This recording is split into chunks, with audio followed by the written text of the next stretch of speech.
Nessa segunda-feira, a gente vai falar a respeito de transtorno de personalidade. Vou falar mais basicamente com relação aos homens, né? Mas isso obviamente vale para os dois gêneros. Vamos falar sobre 4, de uma forma muito resumida, não vou me estender muito aqui no assunto. Mas é mais para você conseguir identificar com quem você está se relacionando ou quem já passou pela tua vida. Às vezes você vai tomar um susto. Fernanda, agora que você está falando, que eu estou entendendo, eu percebi aquele fulano lá, ele tinha isso, ele tinha esse transtorno, eu tenho certeza, agora ficou muito claro para mim, né? Então vamos falar sobre 4. Vamos falar sobre o histriônico, vamos falar sobre o borderline, vamos falar sobre o narcisista e o psicopata. Obviamente deixei os dois mais graves e que provocam um estrago maior na vida da pessoa para o final. O histriônico, olha só, ele tem uma necessidade muito grande de ser íntima da outra pessoa. Sabe aquela pessoa que você conhece numa festa? Ou, num ambiente de trabalho a pessoa te conheceu. Você conversou 5 minutos com ela. Passa uns dias, você vai encontrar com essa pessoa na rua, essa pessoa vai fazer uma festa com você como se ela fosse íntima, como se fosse super amiga sua. E não é.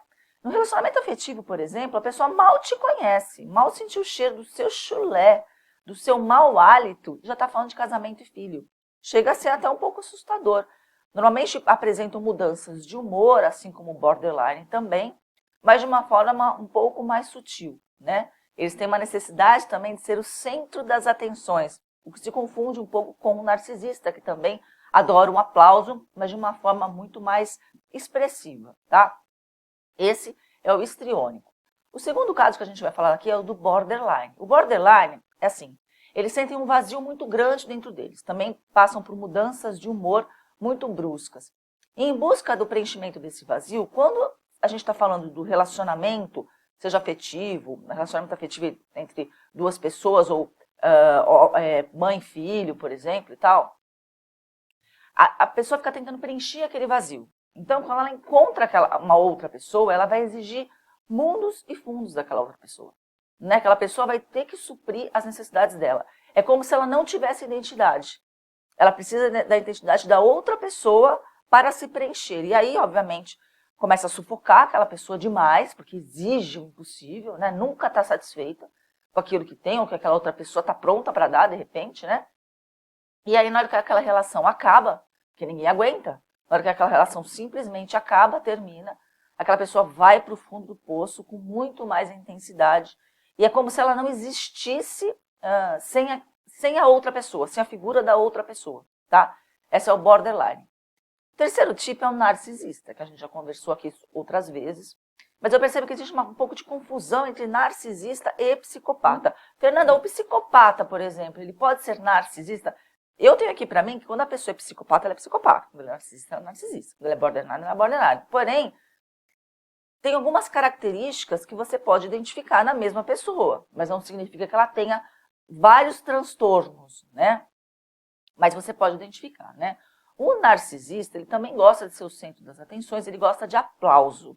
Ele precisa de uma pessoa que... É como se a pessoa tivesse sido uma tiete dele, uma super fã dele, né? Ele não tem empatia, ele não se coloca no lugar da outra pessoa. E muitas vezes ele é cruel com essa outra pessoa. Mas inclusive, ele lesa a outra pessoa de diferentes formas. Mas é porque ele quer o aplauso. É como se ele transformasse a outra pessoa com a qual ele se relaciona em escrava dele.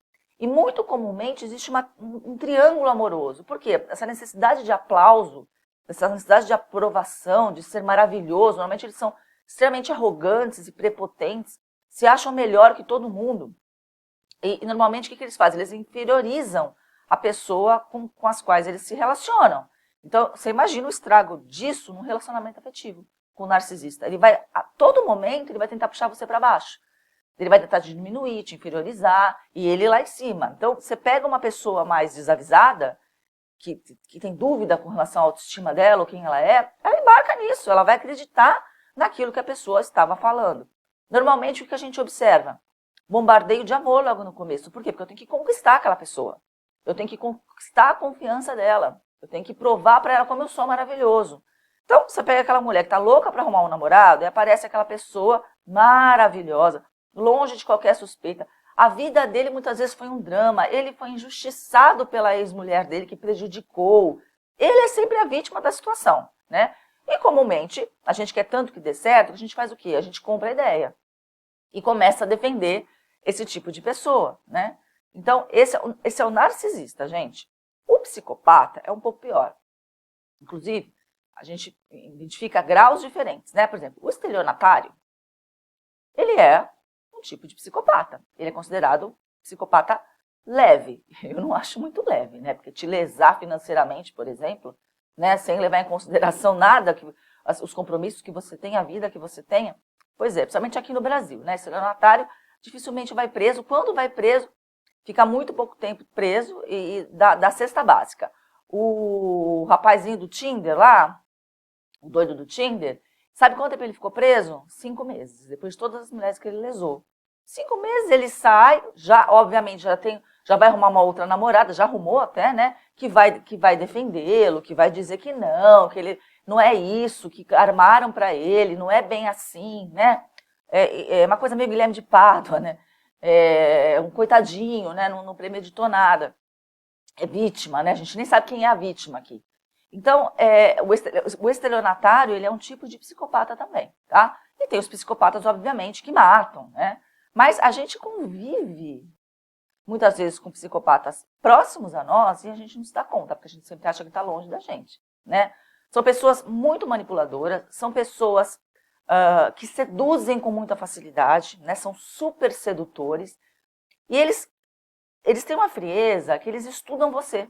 Eles vão falar exatamente aquilo que você quer escutar. Por isso que seduzem, né? Vão falar aquilo que você quer ouvir. Quando você vê, você está fazendo tudo. Então, assim, por que eles fazem isso? Primeiro, eles sentem prazer em te lesar. Tá? A crueldade deles, né, para proveito próprio, eles sentem prazer. Se acham muito mais inteligentes do que todo mundo. No caso do narcisista, lembra, ele gosta de aplauso. Ele gosta de uma fã, de uma escrava ali ao lado dele, né? Já o psicopata, ele vai te seduzir porque ele quer arrancar alguma coisa de você. Seja financeiramente falando, seja fisicamente, tá? Ele vai tentar arrancar alguma coisa de você, ele vai tentar seduzir você para proveito próprio.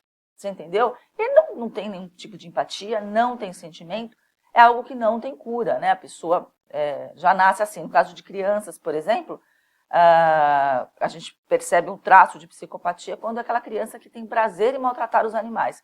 Eu não estou falando de menino, porque às vezes o menino tem umas brincadeiras meio esquisitas, né? De amarrar não sei o que no rabo do gato. Tem essas coisas, a gente sabe, né? Mas é aquele olhar mais frio, de maltratar, de não perceber que aquele animalzinho, ele sente dor também. Então esse é um traço. E, obviamente, isso vai levar para a fase adulta também. E eu percebo muita confusão, somente entre o narcisista e o psicopata. Eu vejo que tem muitas mulheres que estão, na verdade, se relacionando com psicopatas e não com narcisistas, devido a frieza da pessoa, muitas vezes tentando lesar essa outra mulher, obter vantagem financeira, obter vantagem profissional, obter vantagem física mesmo, né? E quando eu falo física, é de fato levar a mulher para a cama, né? Por quê? Porque o sofrimento do outro, muitas vezes, causa prazer no psicopata. E ele é daquele que vai olhar para você e já vai pensar assim, trouxa, como é idiota, caiu direitinho na minha conversa. Então, isso dá prazer neles. São essas diferenças. Se você me perguntar, Fernanda, mas e aí? Se eu estou me relacionando com um desses? Fuja. Eu acho assim, o histriônico e o borderline, né? Eles vão fazer psicoterapia, vão fazer acompanhamento e tal, e dá para contornar. O narcisista e o psicopata, eu considero mais graves. E eu acho que você tem que correr mesmo. Se fosse minha filha me perguntando, eu vou falar, filha, fuja dos 4. Porque realmente o borderline, por exemplo, fica uma convivência mais difícil, né? Você tem que aprender a lidar com a pessoa. Normalmente quem tem um relacionamento com o borderline também acaba tendo que fazer o tratamento junto, acompanhamento junto, porque de fato a convivência fica difícil, né? O nível de exigência, muitas vezes, do borderline, de carência, de pressão, as mudanças de humor, né? A pessoa muitas vezes vai do 8 a 80 muito rapidamente. Então, isso no relacionamento, e se você convivendo com a pessoa na mesma casa, tem que ter muito amor mesmo para você conseguir conviver e saber lidar com isso. Tá, gente? Procurei ser o mais direta e simples possível. Obviamente é um assunto que tem muitos detalhes, muitos graus, né? Mas eu não vou ficar entrando aqui em tudo isso, porque senão vai ficar muito complexo e muito longo. Tá bom, gente? Um beijo.